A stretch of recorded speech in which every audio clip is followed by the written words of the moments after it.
Welcome students. आज हम देखेंगे parallel realization for discrete time LTI system. Parallel realization करना किसी भी डिस्क्रीट टाइम एलटीआई सिस्टम का, यानी कि उसका जो ट्रांसफर फंक्शन दिया गया है उसे स्मॉलर ट्रांसफर फंक्शंस के एडिशन के फॉर्म में रिप्रेजेंट करना और फिर उन स्मॉलर पार्ट का डायरेक्ट फॉर्म 1 या डायरेक्ट फॉर्म 2 रियलाइजेशन करना कहलाता है पैरेलल रियलाइजेशन।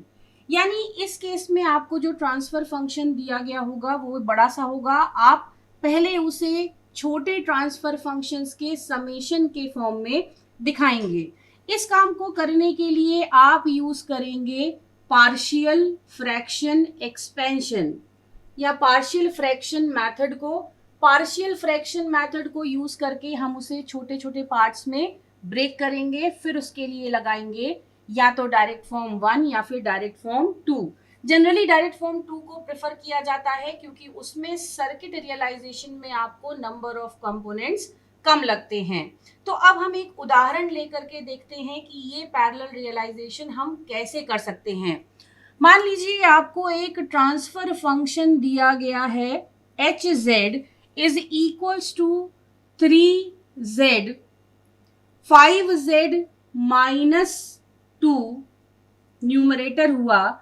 डेनोमिनेटर में आपके पास है z plus 1/2 into 3z minus 1। आपको ये ट्रांसफर फंक्शन दिया गया और आपको इसका पैरेलल रियलाइजेशन करना है। तो पैरेलल रियलाइजेशन करने के लिए हम पार्शियल फ्रैक्शन मेथड यूज करके इसे स्मॉलर पार्ट्स में बांटेंगे।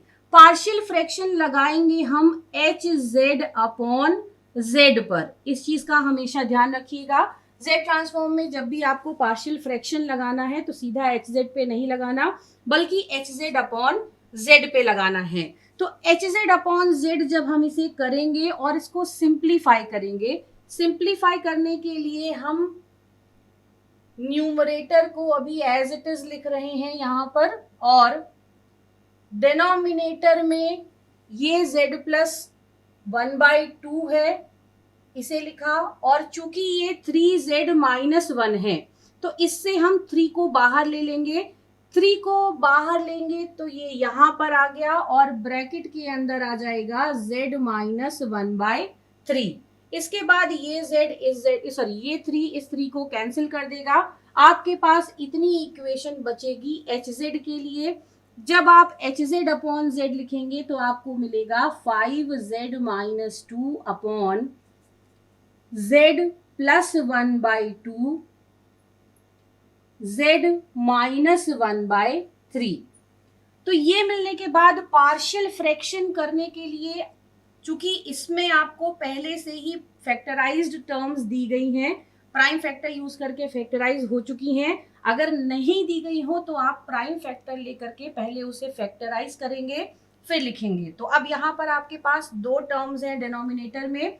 फैक्टराइज होने के बाद आप जब इसका पार्शियल फ्रैक्शन करेंगे, यानी उस केस में आप लेंगे 2 कांस्टेंट, चूंकि दोनों ही अलग अलग टर्म्स हैं, डिफरेंट हैं दोनों पोल, तो उस केस में आप 2 कांस्टेंट लेंगे, a z माइनस 1/2 के साथ प्लस b z माइनस 1/3 के साथ। इसके बाद आप इस a और b को सॉल्व करेंगे पार्शियल फ्रैक्शन के कंसेप्ट को लगा करके, और जब आप इसे सॉल्व करेंगे उस केस में आपको a की वैल्यू मिल जाएगी 27/5। वहीं पर आपको b की वैल्यू मिल जाएगी -2/5 के बराबर। जब इन वैल्यूज को आप एच जेड अपॉन जेड की इक्वेशन में रखेंगे तो आपको एच जेड अपॉन जेड मिल जाएगा 27/5 upon z plus 1/2, the denominator term plus minus, चूंकि अब यहाँ पर प्लस है यहाँ पर माइनस आ रहा है आपके b के कांस्टेंट के साइन में, तो यहाँ पे हमने कंबाइन करके लिख दिया माइनस मैग्नीट्यूड 2/5 नीचे डिनोमिनेटर में है z माइनस 1/3। ये टर्म आपको एच जेड अपॉन जेड के लिए मिल गई। इसके बाद हम इसमें फाइंड करेंगे एच जेड हमारा हो जाएगा 27/5 z upon z plus 1/2 minus 2/5 z upon z minus 1/3। तो अब आपको जो ट्रांसफर फंक्शन आपका एच जेड है, ये दो स्मॉलर ट्रांसफर फंक्शंस के एडिशन के बराबर मिल रहा है। इसके बाद हमें जो ये दो पार्ट्स मिले हैं, हम इनका डायरेक्ट फॉर्म 1 या डायरेक्ट फॉर्म 2 रियलाइजेशन कर सकते हैं। यहाँ पर हम डायरेक्ट फॉर्म 2 रियलाइजेशन करेंगे। अब इस ट्रांसफर फंक्शन को हमने स्मॉलर ट्रांसफर फंक्शन की फॉर्म में कन्वर्ट कर लिया और इसको हम नाम दे रहे हैं h1z, इसको नाम दे रहे हैं h2z, और हमारा hz h1z प्लस h2z के बराबर होगा। तो अब हम रियलाइजेशन शुरू करेंगे h1z से। h1z की वैल्यू है 27/5 into z upon z plus 1/2। जब हम ट्रांसफर फंक्शन यूज करके ब्लॉक डायग्राम बनाते हैं तो जो भी ट्रांसफर फंक्शन हमें मिला है, हम उसे हमेशा z की नेगेटिव पावर्स में लिखते हैं, जबकि अभी हमारे पास जो है वो z की पॉजिटिव पावर्स में है। तो इसे नेगेटिव पावर में कन्वर्ट करने के लिए हम न्यूमरेटर और डिनोमिनेटर दोनों को z से डिवाइड करेंगे। तो हमें मिलेगा 27/5 न्यूमरेटर में और 1 प्लस 1/2 z इनवर्स डिनोमिनेटर में। अब हम इसका ब्लॉक डायग्राम बनाएंगे डायरेक्ट फॉर्म 1 यूज करके। तो डायरेक्ट फॉर्म 1 को यूज करके जब हम इसका ब्लॉक डायग्राम बनाएंगे, सपोज इसका इनपुट हमने नाम दिया x1n और इसके आउटपुट को हमने नाम दिया y1n। तो ये इनपुट डिले नहीं होगा क्योंकि यहाँ पर न्यूमरेटर में कोई भी z inverse z to the power -2 यानी z की नेगेटिव पावर नहीं है। तो इस केस में इनपुट में हमें कोई डिले नहीं लगाना। तो इस केस में हमारा जो इनपुट है ये बिना डिले हुए मल्टीप्लाई हो रहा है 27/5 से। तो हमने यहाँ पर सिर्फ एक कांस्टेंट मल्टीप्लायर लगाना है 27/5 का।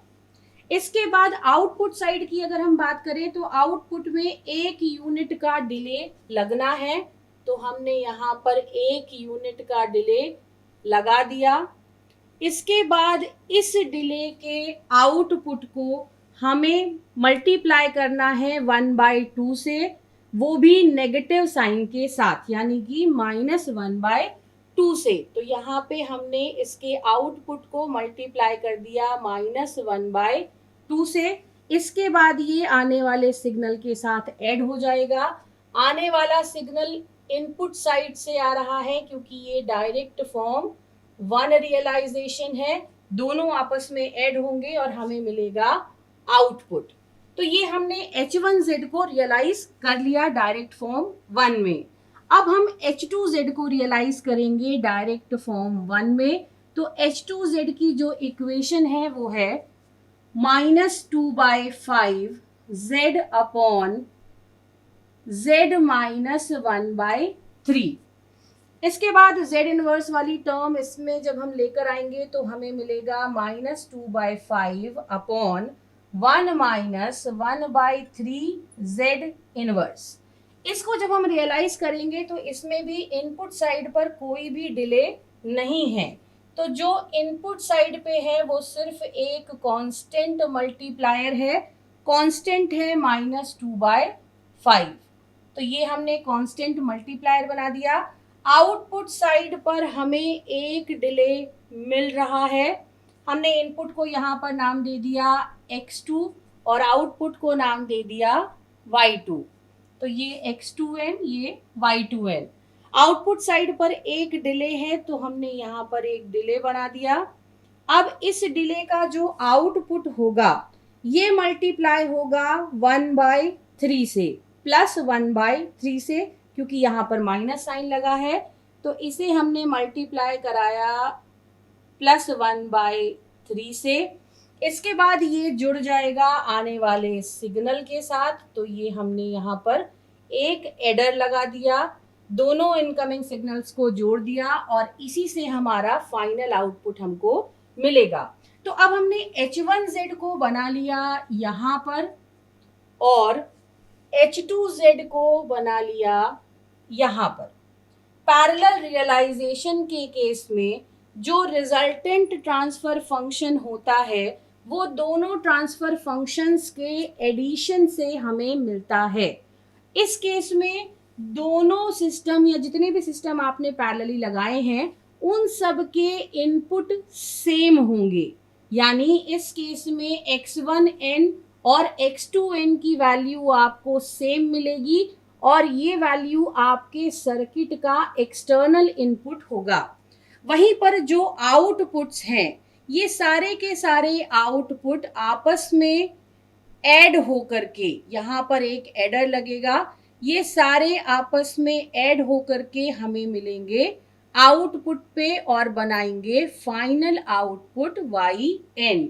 तो जब भी आप पैरेलल रियलाइजेशन करते हैं छोटे ट्रांसफर फंक्शंस के समेशन के फॉर्म में दिखाइए, फिर हर इंडिविजुअल का डायरेक्ट फॉर्म 1 या डायरेक्ट फॉर्म 2 रियलाइजेशन कीजिए।